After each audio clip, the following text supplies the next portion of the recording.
Dress cutting చేస్తున్నారు కానీ fitting అనేది పర్ఫెక్ట్గా రావట్లేదా? ఈ వీడియో చూస్తే ఆ ప్రాబ్లంకి సొల్యూషన్ అనేది మీకు దొరుకుతుందండి. హాయ్ ఫ్రెండ్స్, ఈ బ్యూటిఫుల్ డ్రెస్ని ఎలా పర్ఫెక్ట్గా కట్ చేశానో స్టెప్ బై స్టెప్ చూపించానండి. బిగినర్స్ కూడా ఈజీగా నేర్చుకోవచ్చు. ఈ డ్రెస్కి బ్యాక్ సైడ్ వచ్చేసి హోల్ లాగా ఇచ్చేసానండి. ఫ్రంట్ వచ్చేసి హై నెక్ అనమాట, అంటే బోట్ నెక్ టైప్లో అయితే దీన్ని కటింగ్ అయితే చేశాను. ఇక్కడ వచ్చేసి ఇది వర్క్ పీస్ అండి, అంటే రెడీమేడ్ వర్క్ బ్లౌజ్ పీస్ అయితే ఈ డ్రెస్ని డిజైన్ చేయడం కోసం బాడీ పార్ట్ కోసం అయితే తీసుకున్నాను అనమాట. దీనికి వచ్చేసి 1 మీటర్ వరకు బాడీ పార్ట్కి లైనింగ్ క్లాత్ అయితే పడుతుందండి. ఇప్పుడు వచ్చేసి ఇది ఈ విధంగా డబుల్ ఫోల్డింగ్ అయితే వేసుకోవాలి. ఫ్రంట్ బ్యాక్ రెండు కూడా ఒకేసారి అయితే కట్ చేసుకుంటాం అనమాట. ఫస్ట్ వచ్చేసి పొడవు అనేది 14 ఇంచెస్ దగ్గర అయితే మార్కింగ్ వేసేసుకోవాలి. ఈ విధంగా మార్క్ చేసుకున్న తర్వాత షోల్డర్ వెడల్పు, నెక్ షోల్డర్ రెండు కలిపి 6 ఇంచులకు మార్క్ చేసుకోవాలన్నమాట. అదే 6 ఇంచులు చంక డౌన్కి కూడా మార్క్ చేసుకోవాలి. నెక్ వచ్చేసి 3 ఇంచుల వెడల్పు పెట్టేసుకోవాలండి. ఈ విధంగా పెట్టుకొని 5 ఇంచులు అనేది నెక్కి పొడవు ఉంటుంది కదా, ఆ పొడవు వచ్చేసి 5 ఇంచులకు మార్క్ చేసుకుని ఈ విధంగా నెక్ అయితే డ్రా చేసేసేయాలి. అదేవిధంగా చంక లూజ్ ఎంత అయితే ఉందో దాని ప్రకారం చంక లూజ్ వేసేసుకోవాలన్నమాట. వేసుకొని ఇక్కడ వచ్చేసి కర్వ్ అనేది తిప్పేసుకోవాలండి.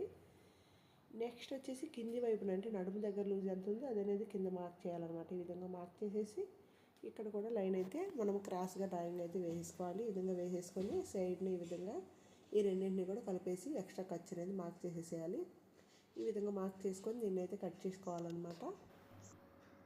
ఈ విధంగా కట్ చేసిన తర్వాత నెక్స్ట్ వచ్చేసి మనము ఈ కింది వైపున ఒక 1/2 ఇంచ్ అనేది పై వైపుకి అయితే చంక వైపుకి పైకి ఉండేటట్లు ఈ విధంగా క్రాస్ తీయాలండి. ఈ విధంగా క్రాస్ తీయటం వల్ల ఏంటంటే సైడ్న సాగినట్లుగా లేకుండా క్లాత్ ఫిట్టింగ్ అనేది బాడీ పార్ట్ పర్ఫెక్ట్గా వస్తుందండి.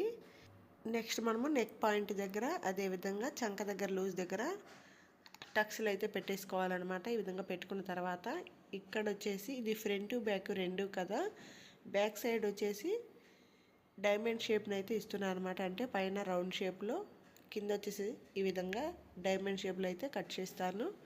నెక్స్ట్ వచ్చేసి ఫ్రంట్ నెక్ వచ్చేసి రౌండ్ షేపేనండి.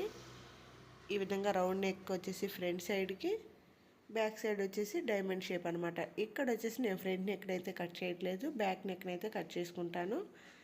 ఈ విధంగా బ్యాక్ నెక్ని అయితే కటింగ్ అయితే చేసేసుకుంటున్నానండి. ఈ విధంగా కట్ చేసుకుంటే మనకి ఫ్రంట్ బ్యాక్ రెండు అయిపోయినట్లే అనమాట. నెక్స్ట్ వచ్చేసి మనకి హ్యాండ్ పార్ట్ని అయితే కట్ చేసుకోవాలి కదా, దానికోసం మిగిలిన క్లాత్ని అయితే ఈ విధంగా తీసుకొని ఇప్పుడు దీన్ని డబల్ ఫోల్డింగ్ వేసేసుకోవాలి.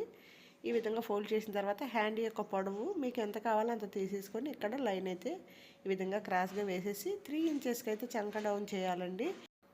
ఇక్కడ నేను కట్ చేస్తున్న డ్రెస్ వచ్చేసి 30 ఇంచెస్ నడుము లూజ్ కాబట్టి 3 ఇంచెస్కి అయితే హ్యాండ్ డౌన్ అనేది చేశానండి. అలా కాకుండా మనకి నడుము లూజ్ పెరిగే కొంది ఈ డౌన్ మార్కింగ్ అనేది ఇంకా కింది వైపుకి అయితే వస్తుంది అనమాట. ఈ విధంగా మార్క్ చేసేసుకున్న తర్వాత ఇక్కడ వచ్చేసి హ్యాండ్ యొక్క సెంటర్లో ఒక టక్స్, లూజ్ పాయింట్ దగ్గర ఒక టక్స్ అనేది పెట్టేసుకొని ఒక సైడ్ అయితే క్రాస్ తీసేసుకోవాలండి.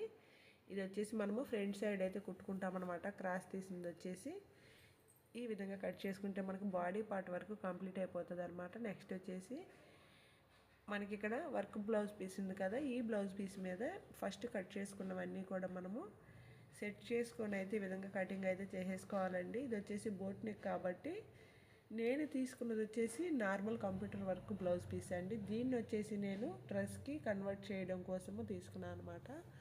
అందుకోసం ఇక్కడ నెక్ అనేది పొడవు ఎక్కువైంది కాబట్టి ఆ పొడవు ఎక్కువగా ఉన్నదాన్ని అయితే పై వైపుకి వదిలేసుకొని నాకు నెక్కు సరిపడైతే క్లాత్ని అయితే తీసేసుకుంటున్నాను అనమాట. ఈ విధంగా కట్ చేసుకున్నాను కదా, ఈ కింది వైపున ఎక్స్ట్రా క్లాత్ అనేది పడుతుంది అనమాట. దాన్ని వచ్చేసి నేను స్టిచ్చింగ్ ప్రాసెస్లో అయితే స్టిచ్చింగ్ అయితే చేసేసుకుంటానండి. ఈ విధంగా ఈ వర్క్ ఉంది కదా క్లాత్కి, ఈ యొక్క క్లాత్ని అయితే నేను పీసెస్ లాగా కట్ చేసుకొని తీసేసుకుంటాను అనమాట. దీన్ని వచ్చేసి బాడీ పార్ట్కి అయితే తర్వాత స్టిచ్చింగ్ ప్రాసెస్లో కింది వైపున అయితే కుట్టేసుకుంటానండి. నెక్స్ట్ వచ్చేసి హ్యాండ్ పార్ట్ అనమాట. ఈ యొక్క 2 హ్యాండ్స్ వచ్చినాయి కదా, హ్యాండ్ యొక్క పొడవు అనేది ఒకసారి అయితే చూసుకున్నాను. హ్యాండ్ యొక్క పొడవు అనేది ఇచ్చిన దానికి సరిపోయిందా లేదనేసి చెప్పేసి చూసుకొని అయితే ఈ యొక్క హ్యాండ్ని అయితే కట్ చేసుకుంటున్నాను అనమాట. ఈ విధంగా మనము 2 హ్యాండ్స్ని కూడా తీసేసుకోవాలన్నమాట. 2 హ్యాండ్స్ కూడా తీసేసుకున్న తర్వాత క్లాత్ అనేది నేను ఇక్కడ ఎగ్జాక్ట్గా ఏం కట్ చేయట్లేదు అనమాట. కుట్టిన తర్వాత ఎక్స్ట్రా క్లాత్ ఉంటుంది కదా, దాన్ని అయితే కట్ చేసేసుకుంటాను అనమాట. నెక్స్ట్ మనము బ్యాక్ పార్ట్ని అయితే కట్ చేసుకోవాలండి. ఈ యొక్క బ్యాక్ పార్ట్ కోసం ఈ క్లాత్ ఉంది కదా, ఈ క్లాత్లో బ్యాక్ పార్ట్ అనేది ఎక్కడ అడ్జస్ట్ అవుతుందో ఈ విధంగా చూసుకోవాలి. చూసుకొని అయితే కటింగ్ అయితే చేసేసుకోవాలన్నమాట. ఈ విధంగా ఈ యొక్క బ్యాక్ పార్ట్ అనేది నాకు ఈ కింది వైపున సెట్ అయినట్లుగా అనిపించిందండి. ఇక్కడైతే ఈ బ్యాక్ పార్ట్ని అయితే కట్ చేసుకుంటున్నానండి. ఈ యొక్క బ్యాక్ పార్ట్లో ఒక సైడ్ వచ్చేసి నాకు క్లాత్ అయితే తక్కువైంది. కుట్టేటప్పుడు అతుకు అనేది వేసుకోవాలండి. నెక్స్ట్ ఫ్రంట్ నెక్ అనేది ఉంది కదా, దీన్ని కూడా కట్ చేసుకుంటున్నాను. ఈ విధంగా తీసేసుకుంటే మనకి బాడీ పార్ట్ మెయిన్ ఫ్యాబ్రిక్ కూడా కట్ చేసుకున్నాం అనమాట. నెక్స్ట్ వచ్చేసి బాటమ్ ఫ్యాబ్రిక్ కోసము లైనింగ్ క్లాత్ని అయితే నేను 2 మీటర్ కాటన్ లైనింగ్ని అయితే తీసుకున్నానండి. బాటమ్ ఫ్యాబ్రిక్ మెయిన్ ఫ్యాబ్రిక్ కూడా 2 మీటర్ క్లాతే ఉందన్నమాట.